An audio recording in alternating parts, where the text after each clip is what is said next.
Hello everybody, welcome back to the Chensor Dynasty. We're here at the AskJCHENSOR portion, the daily Ask Me Anything section of my streams. We'll probably run a very short session today as First Attack is coming up after this. And I know a lot of people are here because they want to see the First Attack section of this stream today. First Attack, of course, is the series of videos that I did a long time ago. I haven't done one since 2017, where I teach beginner concepts to fighting game people. So it's beginner teaching how to play fighting games for a more beginner audience. And I haven't done an episode in forever. I'm finally bringing it back. Here it is, First Attack 2020. In fact, I'm going to try to keep up at least once a week, maybe at least 3 times a month, because I might intersperse some FGC history episodes here and there. But the intention is to do one every week so that we can really learn how to play fighting games and really get into the meat of fighting games. Now, keep in mind that Thursdays are also a day that I will be traveling a lot for events, so there might be a lot of weeks where I accidentally, or I have to skip it. This month in February, however, the reason why I wanted to start this month instead of last month is last month I had Evo Japan that I had to travel to. This month I do not have an event that I'm traveling to on a Thursday, so I will be able to do as much of First Attack as I can to get us at a good stride going forward, so you guys have a good idea of how First Attack will be and, you know, what to expect out of it and the flow, etc., etc. So this month I'm going to be going in hard with the streamings. Speaking of, I haven't streamed a lot during weekends. However, I do want to do weekend streams every once in a while. This particular weekend I am going to do a stream. I am going to do a karaoke stream this weekend. I don't know yet if I'm doing it on Saturday or Sunday, so I can't guarantee you just yet. Most likely I'm going to try to do it on Saturday, but there will be a karaoke stream. I did a karaoke stream years ago where I did the entire Beatles catalog on Beatles Rock Band for my birthday. So I'm kind of do that again for my birthday this year. My birthday's not this weekend, but it's right afterwards.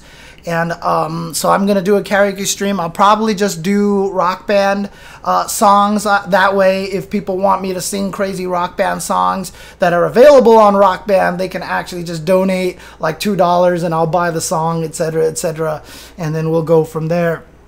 But I am going to try to do one this weekend. Most likely it'll be Saturday. I have to run hardware tests and make sure that I can get it all set up and synced up and everything like that.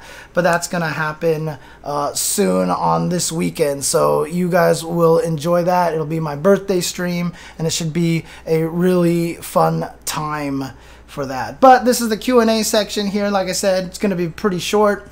If you guys have any questions and want to talk to me again in the chat over here, let me just, you know, give me some, make sure you type @jchensor in the chat to get my attention so that I can answer your questions here.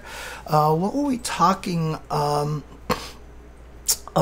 A bunch of people were talking about a bunch of stuff. One thing I do want to say is that, you know, I'm trying to get up to at least around 250 subs. At least within the first half of the year. If I can get up to 250 subs, that would actually be really important, because that actually starts making it so that the amount that I get from Twitch becomes a little more significant and can actually affect my my monthly budget. If I can get up to 250 subs, that would be absolutely fantastic. It would really make it so that I could continue doing this a lot more, really more consistently. I would be a lot more financially secure, etc., etc. If I can get to 500 subs by the end of this year, I would be in a much stronger position as well. So I'm really kind of excited about that right now. So have I played much of Grand Blue? I have not. I have not purchased it yet. I do not actually own Grand Blue just yet, and I will at one point in time I will try to grab it and play it and stream myself playing it and such. So, but again, if you guys are enjoying the content, if you guys like the content that I have been putting out, and if you guys are good, hey, shout outs to Iowan Punch.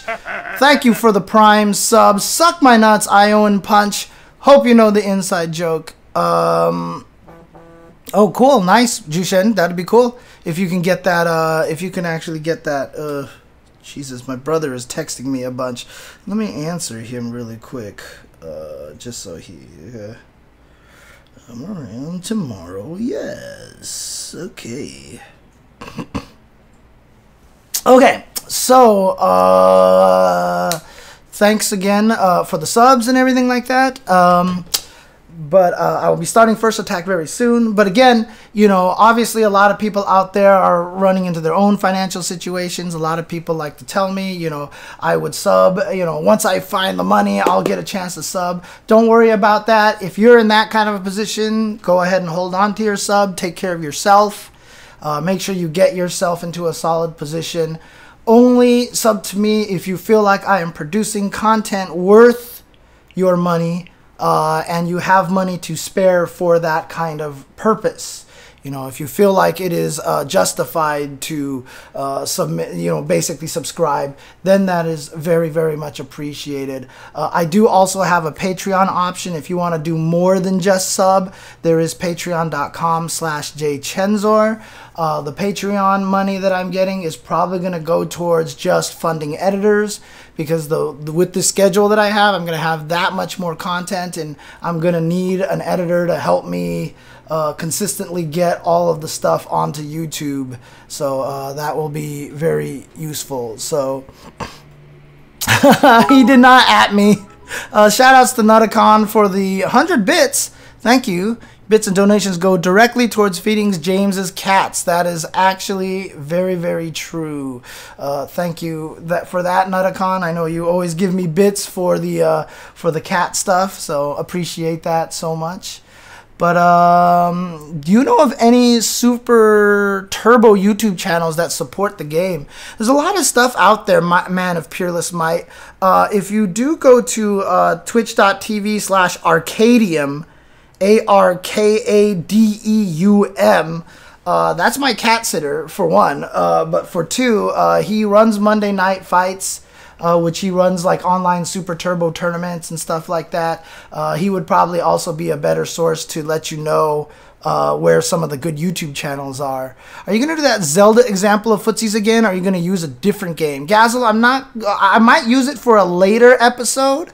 For the example of footsies, but I'm probably going to use different examples, but we'll see. We'll see if I actually do that. Does my brother still play fighting games? Not anymore. He used to play a lot of fighting games. In fact, he's one of the people that asked me, should I buy Street Fighter V when it came out in Season 1? And I was like, no, you should not, because there's nothing for you in that game, because he just likes playing against the computer and just, you know, messing around and seeing endings and, you know, just knowing what the characters can do. Now he should buy it. Honestly, he should buy it now. Because the game is in a great state, and I think it would be much more enjoyable for him. But he used to be very good at fighting games. We used to play each other all the time, had plenty of arguments and fights over fighting games. His main hobby is movies, however, so he does not play fighting games as much. He just kind of knows what's going on through me, through fighting games. How do I feel about Knee's latest video to Leroy, asks Zero Striker, where he says that for the first time in his life, he is losing interest in Tekken because characters like Akuma, Geese, and Leroy force a seasoned Tekken player like him to forget everything he knew about Tekken, thus ruining the fundamentals of the game. It's a tough situation. Tekken players have not gone through this a lot by having characters who come in and change the way that they expect a game to be played and have to adapt to it. It hasn't been a common thing for them, so it is a tough situation for them. And Tekken is probably the strongest legacy game out there, and so I can definitely see where his frustrations come from, and it definitely needs to be addressed, regardless of whether it's, you know, ruining the fundamentals or not. Leroy is obviously a little overpowered. Geese and Akuma kind of screw things up because their lows give them different kind of rewards and such, and they have meters, etc., etc. There probably does need to be a little bit of balance, and if Namco actually goes on the cautious side and makes Akuma and Geese a little bit weaker so that they're not top tier, that they're just high tier, that might be the right place to focus for them. Tekken is an interesting community. It's very isolated, and it's very different thought process in how the game should live, right? So, for example, the controllers issue. I had a whole stream where I talked about the cross-up. Where is my cross-up controller? My cross-up controller is sitting somewhere way far away. Oh, it's down over there. I'll grab it later. But, you know, they have to figure out how to deal with that kind of situation as well. The controllers are causing a shakeup in the community, etc., etc. There's a lot of very interesting situations for Tekken, the Tekken community, because they live so much on legacy. They live so much through history, and what they value is so important to them. If you take away the ability to make things like electrics difficult, you know, that to them is a very blasphemous decision for the ecosystem of Tekken. So we're at an interesting crossroads for Tekken now. Do the players start to learn to accept a lot of the kind of changes that are going to be coming towards the game? Or does the community work hard to maintain the legacy, to prevent a lot of the new stuff, to ban cross-ups, to, you know, really push for a nerf of those characters, or just start banning those characters from tournaments? Like, at some point in time, the Tekken community could just be like, you know what, we don't like Leroy, ban him because he doesn't fit into what Tekken is about, right? There's two ways for it to go. And keep in mind, I don't think either way is wrong. I just think that that's what it's coming to. It's coming to a boil. You gotta pick one or the other, right? And whichever one they go with, I'm supporting that decision. This was kind of the thing that I had to understand when I first, you know, when Smash first became like a big presence. I was just like, yeah, you should have items and all this stuff, and why do they play it? You know what? The community gets to decide how they want to play the game, right? If the community wants to play Melee the way they want to play Melee, that's how they're going to play Melee. I'm not going to be with someone here and try to dictate to them how they play the game. Same thing goes for the Tekken community. If the Tekken community wants to play their game a certain way, they have absolutely the right to play it the way that they want to play it, right? So they have to come to a conclusion. The community together now has to come to a conclusion of, is this game something that they want to continue the legacy and kind of, you know, quote, force the legacy aspect into the game? So ban cross-up controllers, ban characters like Leroy, etc., etc. Or are they going to go, you know what, Tekken 8 is going to come out and may change everything, so you know what, let's get used to it now. So let's go ahead and accept all these changes, because Tekken 8 could be a different, they could pull a Guilty Gear Strive. You never know. That Tekken 8 could come out and Harada can be like, I'm changing everything and I want to make this game, you know, so that it's more new player friendly, etc., etc. You never know what's going to happen, right? So does the Tekken community accept that, or do they resist that for as long as they can? Show legacy chat like Akuma and Geese always be top tier in any game. Oh, should legacy characters like Akuma and Geese always be top tier in any games? No. I mean, it's just however it just turns out. It just turns out that way. Gazel says, I show that video or use that kind of example to explain it to people, mostly just friends. Sometimes I get to train my work customer kids too. Big Rowdy Howdy asks, why don't tournaments ban characters as much as they did before? I haven't seen any character bans at all.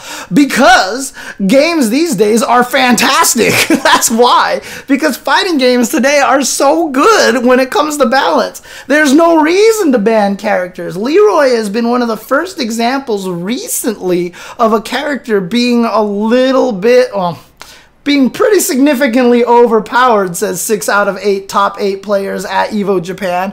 Leroy is one of the first examples of that, but recently fighting games have been very balanced. Even when the best characters like Rashid in Season 4 are clearly the best character and very dominant, they still didn't win every tournament, so there's really no reason to ban a character like Rashid. Fighting games are in such a wonderful place that the balance for these games is so good. Genjuro might have been banned had they not patched Samurai Showdown so quickly. But that's the other thing too, is that we have patches. The reason why we saw bans in old games is because once a fighting game came out, if a character was broken, that was it. You just didn't expect anything to happen. And there have been very, very few character bans actually in reality. If you look at the history of fighting games, the only characters that have been banned are console exclusive characters and ST Akuma. Outside of that, there really haven't been any character bans in most of the tournaments in fighting games. Fighting games have very much always been a mindset of just let it rock. If it's not clearly overpowered like Akuma and ST is, let it rock. I mean, Akuma was designed to be broken.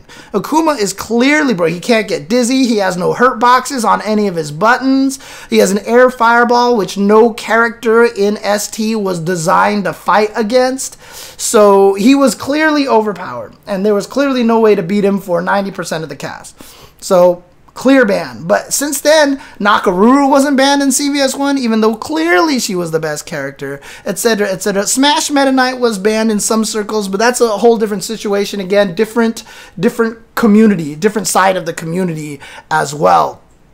And again, you know, even banning Magneto Storm Sentinel or MSP, or if you banned those 3 characters in Cable, then Marvel 2 is at a position right now where if you ban those 4 characters, that there's a clear new team that's going to come out and basically dominate everybody. So there's really no reason to ban anybody. I know it's kind of a joke, but I'm actually responding to it logically just so people understand that banning anything in MVC2 is pointless, because it's just like banning Chun-Li and Yun in Third Strike. If you ban Chun-Li and Yun in Third Strike, then, you know, Ken becomes too powerful. You ban Ken, Yang is too powerful. You ban him, Makoto, Dudley, Urien are too powerful. Like, there's no way to control it. You know what I mean? There's no way to really rein it in, so you just kind of let it rock. And like I said, fighting game community has always been that way. So, well, the reason why they wanted to ban some of the DLC characters, Macabre Monster,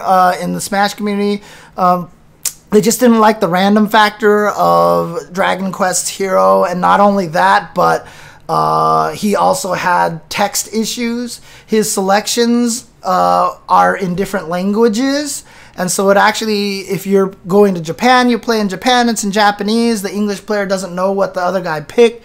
If you're from Japan or any of the other countries coming to America, you don't know what the US person has picked, etc., etc. That was kind of more of the issue with Dragon Quest Hero more than anything.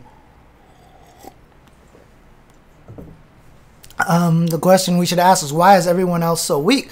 That's the way fighting games work, right? In fighting games, for example, let's talk about Third Strike, right? Third Strike, the quality of the character is all based on how well they can blow up parries, right? The reason why Chun is so good is because crouching forward, not only does she have amazing buttons, but crouching forward and Kara throw is such a potent mix-up for Chun-Li that parries cannot save you in that game. And she has good ways to combo you off of a forced high parry. She has good ways to combo you off of a forced low parry, etc., etc. She can walk up to you and go roundhouse fireball super if you try to parry down. If you try to parry forward, she can do crouching medium kick into super, right? Ganajin blows up parries completely. Like, it's almost impossible to parry unless you're just a god, right? Ken, he's got strong, fierce fireball super, or he's got low, short super, etc., etc. You look at the worst characters in the game, like 12. 12 doesn't really have a good, very convenient hit confirmable way to go into a low into super or a mid into super, and the super that he does, the little thing, like, really doesn't even do that much damage, etc. So he's low tier because he can't defeat parries. So the tiering in fighting games almost always comes out at how do you handle the most important broken thing in the game, right? And so in Third Strike, it happens to be that. In MVC2, it happens to be momentum and Cable, right? Can you fight Cable? Can you have ways to get around Commando and Psylocke assist, right? Do you have a way to get around those anti-air assists? If you don't have the movement, and if you don't have the way to get in and attack Cable, I mean, like, let's put it this way. Blackheart in MVC2 was one of the strongest characters very early on in the game. Very, very strong character. But what people discovered is his best super, the column where the demons fly up and they hit you and then they launch you, flying screen you. If he hits you with that, Blackheart actually has to slime his way into the screen and show back up again. Well, while he's sliming his way into the screen, Cable actually recovers before Blackheart does. Half of the flying screens when he hits you with that super. Cable can actually air hyper Viper Beam Blackheart if Blackheart ever hits Cable with that super. And so instantly Blackheart dropped off the meta. He just disappeared off of MVC2 because he couldn't beat Cable. Cable literally shifted the entire tier list because he's such an important character, and the Air Hyper Viper Beam is such a powerful and destructive tool that your tier placement, your viability in the game was completely dependent on how you fought Cable for most of the characters. If you couldn't fight Cable, you were not viable. So that was kind of the situation there. So that's what causes characters to be weak. And it's tough for a lot of people developing games because they don't know what the meta is a lot of times. And in fact, if they do know what the meta is and they do know what the overpowered thing is when a game comes out, that's a badly designed fighting game, right? Fighting games need to have the open room for people to discover what's strong and what's not. And once we discover that, the characters who do not have the ability to handle those things are the characters that are considered low on a tier list. It's just, can you handle the way the game plays? If you do not have a way to keep up with the meta, as they call it these days, if you do not have a way to keep up with the meta, you are a low tier character. That's just basically it right there. But great question, Fat Guy 2. I really like that question. So I'm going to just do 3 more minutes of this, and then we'll transition over to the first attack, because I know people want to enjoy that. Want to watch that and everything like that. So let's go ahead and start wrapping it up here. But Maxie has a question. Quick question. When playing the 30th anniversary of Super Turbo, when doing short super with Ken, how is it that the super still comes out if you start the stick at down position and do a 360 clockwise ending with down forward rather than 2 quarter circle forwards? Just playing it here and realized because you're actually putting the input in there, right? If you're starting at down and you 360 all the way over, the supers in Super Turbo, except for Ryu is the only one that's not like this. All the supers in Super Turbo are actually down forward forward, down forward. You only have to end at down forward for all the supers in for all the characters. So basically, that's how you get the super out, right? Ryu is the only one that requires 2 full quarter circle forwards, which is why his is actually feels harder to do. Although for Ken, you kind of do have to end at forward because you need to Kara cancel stand light kick when you do the Renda Kara cancel into the super. If you're staying crouching, can you Renda Kara cancel the third crouching short? I don't think you can, because the behavior of that crouching short is that it's different. It's an uncancelable one. I'll have to play with that a little bit, Maxie. I'll have to play with that a little bit. So Darth Proto Man, okay, here's the big question. What version are they going to use to run the tournament? I mean, PS3 version is crazy, for example. Caber, Hyper Viper Beam, if 0 frames, if you're not blocking, blah, blah, blah. They'll probably play the Dreamcast version, and if they do play the Dreamcast version, I really, really hope they hire Arturo Sanchez to stream it, because Battle of the Strongest looks absolutely beautiful. The way that Arturo streams it, it's gorgeous. It's amazing. So I really, really hope that Arturo is put on the job to stream that for Evo when it comes time, because the stuff that he's done for the Dreamcast is absolutely beautiful. They will have to use an official game disc, though, so none of the custom colors or custom music or anything like that. It's going to have to be the official music, which I'm happy about, because I like the music at MVC2, okay? I mean, yeah, when it came out, I thought it was whack and kind of weird, but it's just, I mean, at this point in time, it's so iconic. Like, if I don't hear, gonna take you for a ride, like, it's just like, it doesn't feel right at all to me. It doesn't feel right, right? I want to hear, you know, on all the backgrounds and everything like that. So I'm actually I actually prefer it to be the original disc, to be honest with you. So this is question time, Soul Siphon. However, the question time is now over, because I need to transition over to First Attack. I'm going to run some ads. So if you guys are ready for First Attack 2020, the first episode where I teach beginners how to play fighting games, it's going to start right after this break.